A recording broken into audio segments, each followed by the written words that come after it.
Talking about section number 115 BSc, 115 BSc जो है वो ऑप्शनल स्लैब्स जो हैं वो आए हैं, जो बजट 2020 के अंदर जो है वो गवर्नमेंट ने जो है वो लेकर आई है। एंड ये जो है वो ऑल्टरनेट टैक्स रिजीम जो है वो इसे बोला जाता है।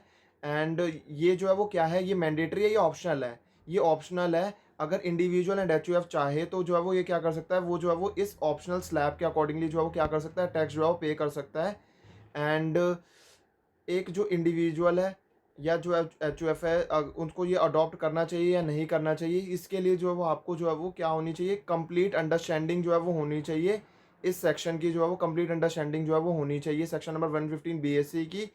और जो है वो जो ताकि वो जो है वो ये एनालाइज वो कर पाए कि उसे जो है वो टैक्स जो है वो अभी जो नॉर्मल स्लैब रेट चलते थे उसके अकॉर्डिंगली पे करना है, या फिर ये जो ऑप्शनल स्लैब रेट्स हैं इसके अकॉर्डिंगली जो है वो टैक्स जो है वो पे करना है।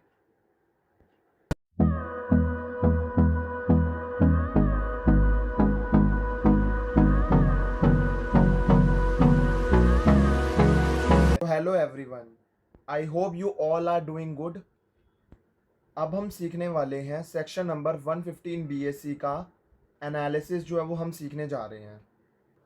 सो बजट 2020 के अंदर जो है वो गवर्नमेंट ने एक ऑप्शनल स्लैब दिया, किसी भी कोई भी इंडिविजुअल और एचयूएफ को दिया। मतलब कोई भी इंडिविजुअल का मतलब ये है कि रेजिडेंट को भी और नॉन रेजिडेंट दोनों को, चाहे वो जो है वो 60 साल का हो, चाहे वो 80 साल का हो, या फिर 20 साल का हो। अब कोई भी इंडिविजुअल है या फिर कोई भी एचयूएफ है, उसके लिए जो है वो क्या दिया है, गवर्नमेंट ने ऑप्शनल स्लैब जो है वो दिया है। अब सबसे पहले जो है वो हम ये सीख लेते हैं कि स्लैब जो है वो दिया क्या है। ये स्लैब रेट है, फ्लैट रेट्स नहीं है। तो जैसे जैसे इनकम जो है वो मतलब इसके बीच में जो फॉल होगी उसके ऊपर ये टैक्स रेट जो है वो लगेंगे। अगर मान लो जो है वो 2.5 लाख तक की इनकम होगी तो कोई जो है वो नील टैक्स रेट होगा। 2.5 लाख से 5 लाख तक 5%, 5 लाख से 7.5 लाख रुपए की जो इनकम होगी उसके ऊपर 10% का टैक्स लगेगा। 7.5 लाख से 10 लाख तक की जो इनकम होगी, मतलब जो 2.5 लाख की इनकम होगी उसके ऊपर जो 15% होगा। एंड 10 लाख से 12,50,000 होगी तो 20%। एंड 12,50,000 से 15 लाख तक की जो इनकम होगी, कि अगर बीच में तक की इनकम होगी तो उसके ऊपर जो है वो 25% है। एंड अब 15 लाख है तो उसके ऊपर 30% जो है वो लगेगा। सो आप जो है वो खुश हो गए होंगे कि यहाँ पर जो है वो आपको जो है वो स्लैब रेट जो है वो कम मिल गए हैं, क्योंकि जो है वो जो पिछली वाली जो जो अभी जो है एग्जिस्टिंग जो टैक्स रिजीम चल रही थी वो मैं आपको रिकॉल करा देता हूँ पहले तो अभी जो है वो एक इंडिविजुअल के लिए जो है वो सबसे अभी जो है वो नॉर्मली अगर वो जो है 60 साल से कम वाला, उसकी एज जो है 60 साल से कम है, तो उसके ऊपर जो है वो टैक्स रेट जो है वो कैसे लग रहे थे, 2.5 लाख तक जो है वो नील, 2.5 लाख से 5 लाख तक 5%, 5 लाख से 10 लाख तक जो है वो 5 लाख से जो है वो अगर टोटल इनकम ज़्यादा है और 10 लाख तक है तो 20%। एंड 10 लाख से भी ज़्यादा है हमारी टोटल इनकम तो उसके ऊपर जो है टैक्स रेट क्या था, 30% था, है ना। तो जो 10 लाख से जो ऊपर की जो इनकम थी, टोटल इनकम अगर हमारी 10 लाख से टोटल इनकम ज़्यादा एक्सीड हो रही है, तो वो जो 10 लाख से ऊपर वाली इनकम थी उसके ऊपर जो है वो कितना टैक्स रेट था, 30% जो है वो टैक्स रेट था। तो 10 लाख से ऊपर पे था। लेकिन अगर मैं जो है बात करूँ ऑल्टरनेट टैक्स रिजीम की, तो यहाँ पर हमारे पास जो है वो 15 लाख से जो ऊपर की इनकम होगी उसके ऊपर जो है वो टैक्स रेट कितना है, 30% है। तो आप ये सोच रहे हो फ़ायदा हो गया, एक तो रेट्स भी कम हो गए और 15 लाख से ऊपर की जो इनकम होगी उसके ऊपर जो है वो 30% होगा। बट ऐसा नहीं है। इसके अंदर जो है वो और भी बातें हैं कि आपको जो है डिडक्शन और एग्जाम्पशंस जो है वो छोड़नी पड़ेंगी, अगर आपको जो है वो सेक्शन नंबर 115 बीएससी की जो है वो ऑल्टरनेट टैक्स रिजीम जो है वो ऑप्ट करनी है। तो ये जो ऑप्शनल ये जो है ये स्कीम जो है वो ऑप्शनल है, चाहे तो आप ये फॉलो कर लो या तो आप वो फॉलो कर लो। लेकिन अगर आप ये फॉलो करोगे तो आपको कुछ चीज़ें जो है वो क्या करनी पड़ेंगी, त्यागनी पड़ेंगी। कुछ चीज़ों का बेनिफिट जो है वो आपको नहीं मिलेगा अगर आप जो है वो ये वाली स्कीम जो है वो लोगे। देखो क्या क्या बेनिफिट जो है वो त्यागने पड़ेंगे। सबसे पहले तो हमारे को वो जो है वो क्लैरिटी होनी चाहिए कि कौन कौन से जो है बेनिफिट्स हमारे को जो है वो त्यागने पड़ेंगे। सेक्शन नंबर 10AA का जो है वो बेनिफिट जो होता है, सेक्शन नंबर 10AA के अंदर जो डिडक्शन जो है वो मिलती है, जो स्पेशल इकोनॉमिक जोन वाली होती है, वो भी जो है वो आपको नहीं मिलेगी। तो काफ़ी सारी हमारे पास अगला आ जाता है, हमारे पास काफ़ी सारी जो है वो हमारे पास में सैलरी के अलाउंसेज होती हैं, वो जो है वो आपको जो है वो नहीं मिलेगी। हाँ, जैसे कि HRA वगैरह, हाउस रेंट अलाउंस वगैरह होते हैं, वो जो है वो नहीं मिलेंगे आपको। आपको ट्रैवलिंग अलाउंस मिलता था, आपको कन्वेंस अलाउंस मिलता था। अब इनकी जो है वो आपको कोई भी जो है वो एग्जाम्पशन जो है वो नहीं मिलेगी। तो सैलरी के जो भी अलाउंसेज होते हैं उनकी आपको एग्जाम्पशन जो है वो नहीं मिलेगी अगर आप ये वाली जो है वो टैक्स रिजीम जो है वो ऑप्ट करते हो, सेक्शन 115 बीएससी वाली। जैसा मैंने आपको बताया कि सैलरी की अलाउंसेज होती है उनकी एग्जामेशन जो है वो आपको नहीं मिलेगी। एंड सैलरी की जो डिडक्शन होती है अंडर सेक्शन नंबर 16 कौन कौन सी स्टैंडर्ड डिडक्शन होती है, एक प्रोफेशनल टैक्स होता है और एक एंटरटेनमेंट अलाउंस है, इनकी डिडक्शन जो है वो आपको नहीं मिलेगी अगर आप जो है सेक्शन नंबर 115 BAC जो है वो ऑप्ट करोगे। इंटरेस्ट का डिडक्शन जो है वो आपको मिलता था self occupied proper house property पर, जो 2 लाख रुपए का और 30,000 रुपये का मिलता था, वो भी नहीं मिलेगा आपको। एडिशनल डेप्रीसिएशन है, एडिशनल डेप्रीसिएशन जो है वो आपको नहीं मिलेगा। जो सेक्शन नंबर 33AB था, सेक्शन नंबर 33ABA था, साइंटिफिक रिसर्च वगैरह की जो है वो सेक्शन साइंटिफिक रिसर्च नहीं मिलेगा। जो स्पेसिफाइड बिजनेस वाली जो डिडक्शंस वगैरह थी वो भी नहीं मिलेंगी। एग्रीकल्चरल प्रोजेक्ट की जो भी डिडक्शन वगैरह मिलती थी वो भी जो है वो आपको जो है कोई कोई भी जो है डिडक्शन जो है वो नहीं मिलेगी। एंड जो चैप्टर नंबर 6 से वाली डिडक्शन होती थी वो भी जो है वो आपको नहीं मिलेगी। लेकिन एक डिडक्शन जो है वो आपको मिल जाएगी, वो कौन सी होगी, सेक्शन नंबर 80CCD2 वाली जो डिडक्शन होगी वो आपको मिल जाएगी। बाकी कोई भी चैप्टर नंबर 6 की डिडक्शन जो है वो आपको नहीं मिलेगी। तो इतनी चीज़ें अगर आप त्यागोगे तभी जाकर आपको जो है वो क्या मिलेगा, ये बेनिफिट मिलेगा सेक्शन नंबर 115 BAC का। अब अगला क्वेश्चन आ जाता है हमारे दिमाग में, अगर मान लो हमने जो है वो ये जो है वो ऑप्शन एक्सरसाइज कर लिया, क्या हम इसे नेक्स्ट ईयर से जो नेक्स्ट ईयर विड्रॉ कर सकते हैं? हाँ, हम इसको नेक्स्ट ईयर विड्रॉ कर सकते हैं, बट एक बार आपने विड्रॉ कर लिया तो उसके बाद आपको इस ऑप्शन का बेनिफिट जो है वो नहीं मिलेगा। तो हमने जो है वो क्या सीखा, हमने जो है वो ये सीखा, ये सेक्शन नंबर 115 BAC के अंदर आपको जो है वो आपकी ये ऑप्शनल स्लैब जो है वो मिल जाता है, आपको ये लोअर रेट्स का जो है बेनिफिट जो है मिल जाएगा। लेकिन आपको जो है क्या करनी पड़ेगी, कुछ डिडक्शन और कुछ एग्जाम्पशन जो है वो आपको जो है त्यागनी पड़ेंगी। एंड आपको जो है वो ये जो है वो डिडक्शन और एग्जाम्पशन जो है वो त्यागनी पड़ेंगी, आपको इनका जो है वो बेनिफिट नहीं मिलेगा अगर आप ये ऑप्शन से जो है वो लेते हो। वेयरएज अगर आप जो है वो जो अर्लियर जो था वो अगर उसके अंदर जो है वो अगर आप रहते हो तो आप क्या करोगे, तो आप वैसे ही जो है स्लैब जो के अकॉर्डिंगली पे करोगे। अगर आपकी इनकम जो है अगर आपकी एज जो है वो 60 साल से कम है तो 2.5 लाख तक नील, 2.5 लाख से 5 लाख तक जो है 5%, 5 लाख से 10 लाख तक 20% एंड 10 लाख से ऊपर 30%। ठीक है, तो अब हम जो है वो ये एनालाइज करते हैं कि हमारे को जो है वो मैक्सिमम बेनिफिट जो है वो कितना हो सकता है अगर हम जो है वो सेक्शन नंबर 115 BAC ऑप्ट कर रहे हैं, या फिर जो है वो हम सेक्शन नंबर 115 BAC जो है वो ऑप्ट नहीं करते हैं। देखो, इन दोनों के अंदर जो है वो 15 लाख से ऊपर की इनकम होगी तब तो दोनों के अंदर ही 30% जो है वो पे करना है। तो यहाँ पर जो है वो दोनों चीज़ें जो है न्यूट्रल हो जाती हैं कि 15 लाख से ऊपर तो जो है वो क्या है बेनिफिट, कि नॉर्मल वाला ही लेना बेनिफिट है। लेकिन अगर हम जो है वो 115 BAC लेते हैं तो हमारे को लोअर रेट पर पे करना पड़ेगा। तो हम ये एनालाइज करते हैं कि 15 लाख से अगर हमारी इनकम कम होगी और तो हमारे को जो है वो मान लो 15 लाख रुपए तक की इनकम है हमारी, और तो हमारे को कितना बेनिफिट जो है वो होगा इस टैक्स रिजीम के अंदर, मैक्सिमम बेनिफिट जो है वो कितना हो सकता है। तो सपोज करके चलते हैं हमारी अगर इनकम जो है वो 15 लाख की है, ये मैं केस किसके लिए बता रहा हूँ, मैक्सिमम जो है वो बेनिफिट जो है वो बता रहा हूँ, यहाँ पर मैक्सिमम बेनिफिट बता रहा हूँ। तो इसीलिए मैंने जो है वो इनकम कितनी ली है, 15 लाख रुपए की इनकम जो है वो ली है इंडिविजुअल की। ठीक है, अब जो है वो अगर मान लो वो पे करता है जो है as per existing slab rate के हिसाब से जो है वो पे करता है, तो क्या होगा। ठीक है, तो जो है वो सबसे पहले जो 2.5 लाख होंगे, अप टू 2.5 लाख तक की जो इनकम होगी उसकी, वो उसके ऊपर जो है वो तो एग्जाम्प्ट होगी क्योंकि बेसिक एग्जाम्पशन लिमिट है। 2.5 लाख से 5 लाख तक की जो इनकम होगी उसके ऊपर 5% का टैक्स रेट आ जाएगा। मतलब कि जो 2.5 लाख है उसके ऊपर 5% आ जाएगा। 2.5 लाख के ऊपर 5% हो गया 12,500।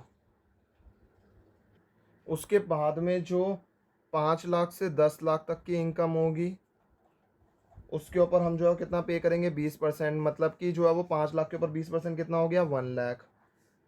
एंड जो 10 लाख से ऊपर की इनकम होती है उसके ऊपर जो है वो क्या था, अभी जो है वो एग्जिस्टिंग स्लैब रेट के हिसाब से 30% था।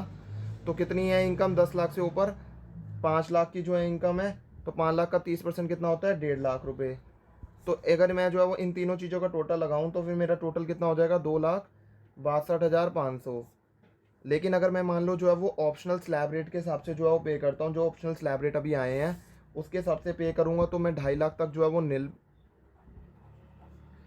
ठीक है, और 2.5 लाख से 5 लाख तक की जो इनकम है उसके ऊपर जो है कितना था, 5%। मतलब जो 2.5 लाख है उसके ऊपर 5% मतलब 12,500। एंड 5 लाख से 7.5 लाख तक जो है वो कितना होगा, 10%। मतलब 2.5 लाख के ऊपर जो है वो 2.5 लाख के ऊपर जो है वो कितना हो गया, 10%। तो कितना हो गया, 25,000। एंड 7.5 लाख से 10 लाख तक जो है वो कितना होगा 20%, इसका मतलब है 37,500। जो 2.5 लाख है उसके ऊपर जो है अगर आप 15% निकालोगे तो आपका यही आएगा। फिर जो 10 लाख से 12,50,000 है तो उसके ऊपर जो है कितना हो जाएगा 50,000 हो जाएगा, क्योंकि जो 2.5 लाख अगला जो 2.5 लाख होगा उसके ऊपर 20% निकालोगे तो आपका 50,000 आ जाएगा। और 12,50,000 से 15 लाख जो भी होगी उसके ऊपर जो ये 2.5 लाख होगा उसके ऊपर कितना पे करना है 25%, मतलब 62,500। ठीक है। और जो है उसकी इनकम कितनी थी 15 लाख थी, तो जो है वो क्या उसके बाद में अबव 15 लाख तो जो है उसके लिए एप्लीकेबल ही नहीं है, क्योंकि जो है वो उसकी इनकम ही मैंने जो है वो ज्यूम करी है 15 लाख रुपए। तो टोटल जो है कितना हो जाएगा 1,87,500। अगर उसकी जो है वो टोटल इनकम जो है वो 15 लाख रुपए है उस इंडिविजुअल की, तो ऑल जो एग्जिस्टिंग जो है वो स्लैब रेट के हिसाब से वो जो है वो 2,62,500 जो है वो उसका टैक्स अमाउंट आ रहा है। एंड इस वो जो है वो डिडक्शन और एग्जाम्पशन का बेनिफिट ले सकता है। लेकिन अगर वो जो है वो ऑप्शनल टैक्स रेट लेता है, ऑप्शनल स्लैब रेट जो है वो लेता है एंड 115 BSE जो है वो ऑप्ट करता है, तो वो जो है वो उसको उसका कितना टैक्स अमाउंट आ रहा है 1,87,500 आ रहा है विदाउट सेस। एंड यहाँ पर उसको जो है वो कोई भी डिडक्शन और एग्जाम्पशन का बेनिफिट नहीं मिलेगा। तो इन दोनों में जो है वो डिफरेंस कितना है 75,000 का डिफरेंस है। वही जो है वो मैक्सिमम बेनिफिट जो है वो आपको मिलेगा, वही जो है वो क्या है मैक्सिमम बेनिफिट है। अब जो है वो मैक्सिमम लॉस जो है वो कितना होगा, मैक्सिमम लॉस जो है वो डिपेंड करता है केस टू केस बेसिस पर जो है वो डिपेंड करता है। किसी इंडिविजुअल के लिए कितना जो है वो मैक्सिमम लॉस होगा और किसी इंडिविजुअल के लिए जो है वो कितना हो सकता है। देखो ये डिपेंड करता है ना। अब जैसे कोई बंदा है, किसी को जो है वो, क्योंकि ये जो अब जो है वो ऐसी बहुत सारी डिडक्शन और एग्जाम्पशन होती है जहाँ पर केस टू केस बेसिस पर जो है वो आपको जो है वो क्या मिलती है डिडक्शन और एग्जाम्पशन जो है वो मिलती है। ठीक है।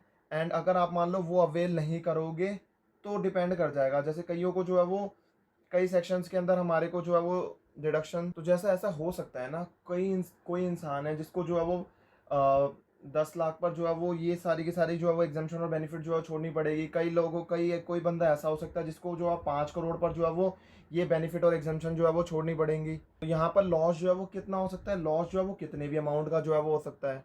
तो मान के चलो जो है किसी की इनकम जो है वो 5 करोड़ थी, पहले जो है वो उसे जो है वो कोई भी टैक्स नहीं देना पड़ रहा था, क्योंकि वो पहले डिडक्शन और एग्जाम्पशन जो है वो क्लेम कर लेता था।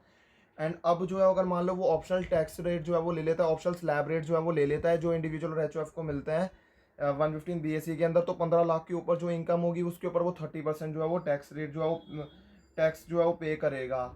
एंड मतलब इस 75,000 का बेनिफिट जो है वो लेने के लिए तो आपको जो है वो ये देखना पड़ेगा कि क्या जो है वो ये जो असेसी है जिसकी इनकम जो है वो 5 करोड़ है। ठीक है। अगर मान लो जो है वो कोई है असेसी जिसकी इनकम जो है वो 5 करोड़ है, तो उसके लिए जो है वो वर्थ है कि वो जो है वो ये सारी की सारी जो है वो एग्जाम्पशन और डिडक्शन का बेनिफिट छोड़ दे और जो है वो सेक्शन नंबर 115 BSE जो है वो ऑप्ट करे। तो आपको ये देखना पड़ेगा केस टू केस बेसिस पर कि ये जो सेक्शन नंबर 115 BSE है वो ऑप्ट करना चाहिए या नहीं करना चाहिए। एग्जामिनेशन पॉइंट ऑफ व्यू से तो जो है वो ईजी हो जाता है, लेकिन अगर प्रैक्टिकल लाइफ की मैं बात करूँ तो प्रैक्टिकल लाइफ में जो है वो चेक करना पड़ता है कि जो है वो केस टू केस बेसिस पर असेसी टू असेसी जो है वो कि जो उसको जो है डिडक्शन और एग्जाम्पशन जो है वो कितनी मिल रही थी एग्जिस्टिंगली, एंड क्या उसको जो है वो क्या जो जो उसको एग्जाम्पशन और डिडक्शन का बेनिफिट है वो जो है वो उसको 75,000 से ज़्यादा है या नहीं है। एंड ऐसे करके जो है उसे केस टू केस बेसिस पर जो है वो चेक करना पड़ेगा। ऐसे जो है फ्लैट बेसिस पर जो है नहीं कहा जा सकता कि जो है वो ये आपके लिए ये उस एसएससी के लिए बेनिफिशियल होगा या नहीं होगा। आपको जो है वो चेक करना पड़ेगा कि उसको एग्जिस्टिंगली जो है वो कितनी डिडक्शन और कितनी जो है वो एग्जाम्पशन जो है वो मिल रही है। अभी ऐसे बहुत सारे सेक्शंस होते हैं जहाँ पर जो है डिडक्शन के ऊपर जो है वो कोई लिमिट नहीं होती। जैसे अगर मैं डिडक्शन जो है वो बात करूँ, आपको जो है वो इसके अंदर जो है 115 BSE के अंदर जो है फोरगो करनी पड़ती है सेक्शन 80IA 80IAB 80IAC, इनके अंदर जो है वो कोई लिमिट ही नहीं है। इसके अंदर जो है वो आपको डिडक्शन जो है वो 500 लाख की भी मिल सकती है, 5 लाख की भी मिल सकती है, 500 करोड़ की भी मिल सकती है, कितनी भी जो है वो मिल सकती है डिडक्शन जो है वो आपको।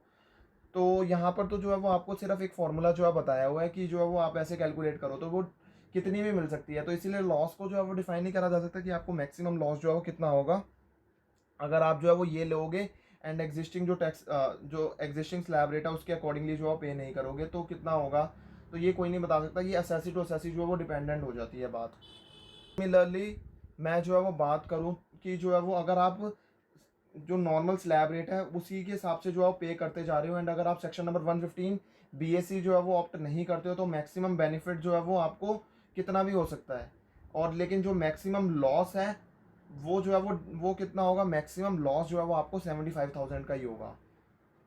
मैक्सिमम लॉस जो है आपको कितना होगा, अगर आप जो एग्जिस्टिंगली जो है वो जो टैक्स एग्जिस्टिंग स्लैब रेट के हिसाब से ही पे करते रहते हो तो मैक्सिमम आपको लॉस 75,000 का ही होगा।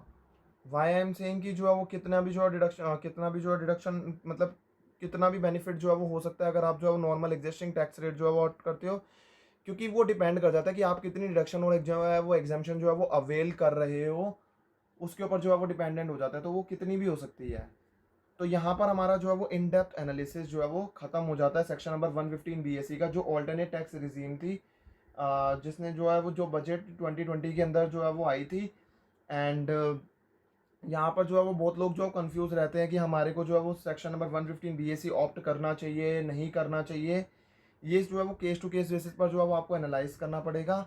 सो आई होप आपको ये वीडियो पसंद आई होगी। अगर आपको ये वीडियो पसंद आई होगी तो वीडियो को जो है लाइक ज़रूर करना, do share it with your friends and channel को सब्सक्राइब करना मत भूलना। Thank you everyone for watching the video.